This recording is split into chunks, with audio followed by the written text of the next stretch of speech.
Around 12,000 attempts or attacks a month that we're seeing in regards to Swedish entities. And this kind of data that has been coming back from the Swedish Defence organisation as well. So it's quite a big threat, and that's growing. I mean, that was 2018 numbers, so we can only see growth on that, year on year.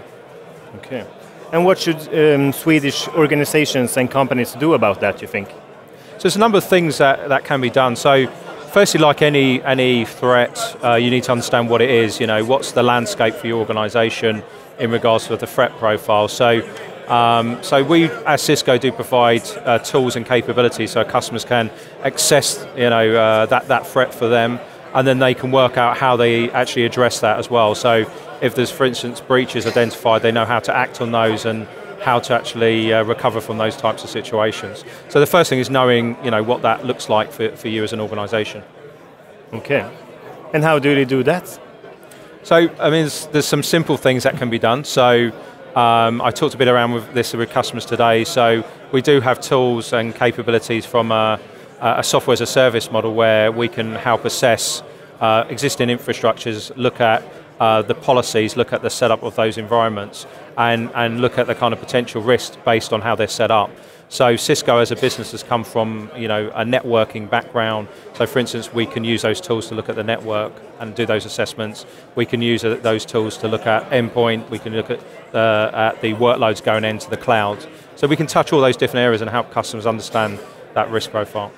So Cisco can be a big partner in helping them prevent from this. Yeah, absolutely. But going back to the point there, we call it control points, where there's points within infrastructure, within applications, within services, within endpoints, where we see that information, we see the flow of data that the users actually see between them and the application and the service. So we can help customers understand where those security risks may be, and they could start at one point and then build out from that as well. Okay.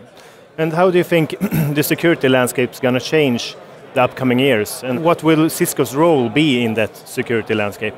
It's already evolving, and we can see from the acquisition Cisco have made, we've identified where things are going. So simple principles like customers want to have a single view of the threats that are in their environment. So to build solutions that can bring all of that information in and give a very simplistic answer to the customer, to actually have closer integration between the tools and systems as well, simplifying that as well. So again, I think there's going to be a lot of push from customers, and we're seeing it already, around reducing the number of vendors and trying to get more out of what they've got as investments already.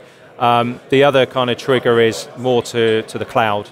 So customers see using cloud solutions as ways of keeping up to date on the threat intelligence and the actual solutions that are out there, and implementing them very quickly. So again, that's a big trend that we see as well. Okay, thank you very much. Okay, thank you.